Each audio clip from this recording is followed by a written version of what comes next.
Joining us now to discuss all of this is John Penrose, Conservative MP for Weston-super-Mare. John, good to have you with us. What seems slightly odd to me is that you now have to wear some sort of face covering if you're on public transport, but the rule doesn't seem to hold for shops as well. Do you think that's sensible? Does that make sense?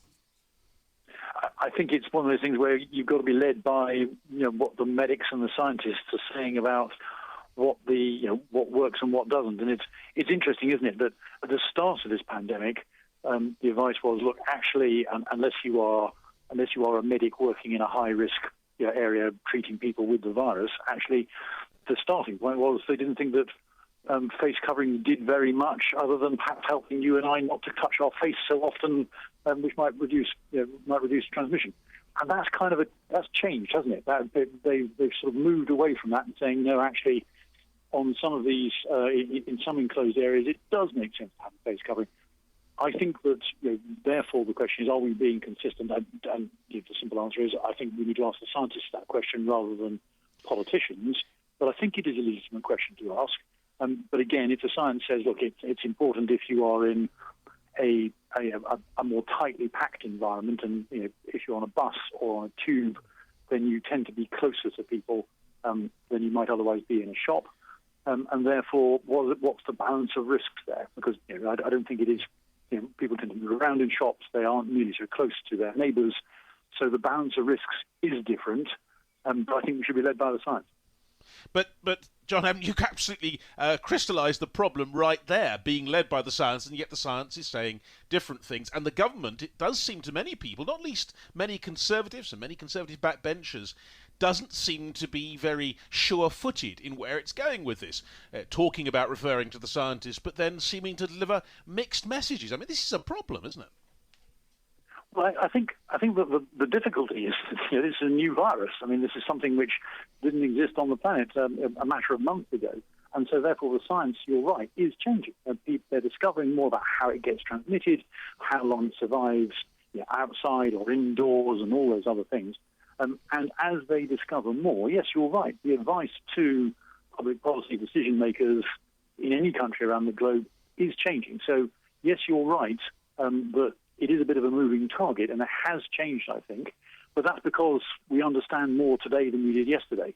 And so, it is a little bit inconsistent over time, but that's because actually it reflects what people know, and it's the best understanding at that moment. And probably in 3 months' time we'll know more, and other things that we look like it's exactly the right thing to do today, we may say, actually, that's only partly right, actually we've got to do this differently. So I just think we've all got to understand that the scientists don't have a perfect knowledge of this virus just yet, and it's going to take some time, and we've just got to roll with whatever the latest evidence shows us.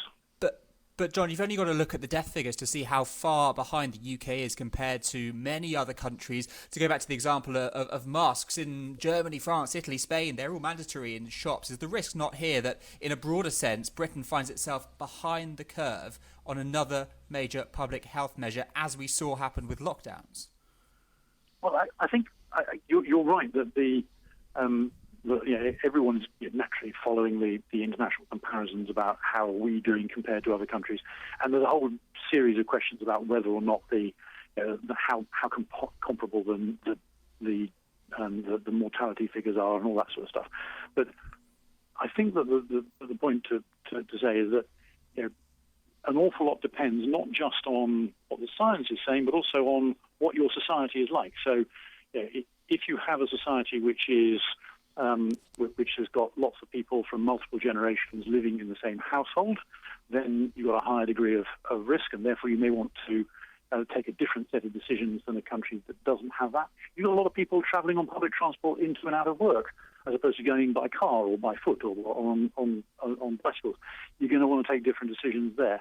If you've got a big international airport hub, before the start of the lockdown, those were places which people now realise were spreading the virus before anybody knew it was really serious. So there's an awful lot of things which are different about different countries, which actually may or may not be anything to do with government policy. But it does mean that therefore you can have different government decisions for different countries or different parts of different countries, which are just are right because those countries aren't all identical. Yeah, but also, Joe, you've got a situation of priorities. I mean, the science says one thing, or it doesn't. It says various things. But economists say another thing. They say it's important to have things that help the economy, because actually that in itself will be a health measure in the end. And these are very difficult balances to work. Now, take, for example, the distancing, the 1 metre, 2 metre thing. That does seem to come down to a balance between what might be the most cautious move in health terms and what might actually get the economy going again. Where do you stand on that? Well, I think you're right to say that poverty kills people as well. It just does it more slowly than COVID. So you can't just ignore the fact that jobs and economics does matter too. It just matters more slowly and over the medium term. And let's also not forget that we need to have a functioning economy so that it creates the taxes which we then use to pay for the NHS. Not much point in trying to protect the NHS if we aren't able to pay for it next year as a result of what we've been doing this year. So yes, it does matter, but in the short term, and the clip you played right at the start of this from the Prime Minister, in the short term, we've got to worry about lives today, as well as bearing in mind that you can't just store up problems for 6 months, 12 months, 18 months down the road. So yes, there is a balance to be struck, but ideally what you're trying to do is to make sure that you are not inflicting too much damage on the economy while you are saving lives today, so that the economy can bounce back, because otherwise you're just deferring the problem rather than solving it. Well, John, can I actually push you to an answer? If you were asked now, should you go for a 1 metre distance or a 2 metre distance, what would you say? I'd say I'd go back to my point I was making earlier on, which is I'd ask the scientists first, and I'd say, look, how long do I need to be next to somebody who is at 1 metre distance compared to how long is it safe to be next to somebody at 2 metres distance? Chances are you can be next to someone at 1 metre's distance for less time before you get to the level of risk which is unacceptable than you are if you're 2 metres. But how long is that? And given the level of virus which we've now got in this country, which is falling, and thankfully the infection rate and the death rate is falling as well, what is that up to in terms of risk to you and to me and to members of our family? And is it therefore safe enough yet that we can start to move to 1 metre? So if we can, we should. But again, I think I'm sort of putting it right in the clip you played earlier on. You can only do it when those combination of different questions gets you to the point where it's safe enough. So if it is safe enough, yes, I would. But I'd be asking the scientists those questions in order to work out, is it safe enough and perfect?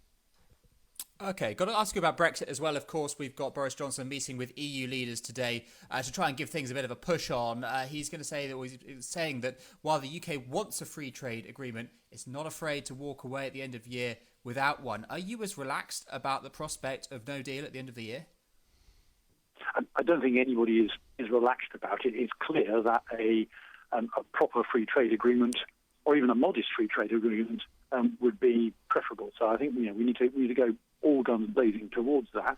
But also, what I get emails from constituents, just like everybody else, every other MP will as well, I'm sure. And people, are still distrustful about the last 2 or 3 years of gridlock in Parliament, and the frustration and the anger and the division that led to last December's general election result that said, let's get Brexit done. So I think we need to go all guns blazing for whatever deal we can get. But at the end of the day, I think people are watching and they haven't forgotten that we spent 3 years basically spinning our wheels and not getting anywhere. And I don't think they're going to be very, very patient or understanding if we turn around and say, I'm terribly sorry, here's another delay as well. So it's not something which I think anybody wants. I don't think it's something that anybody desires. But I think that the nation's patience has run out.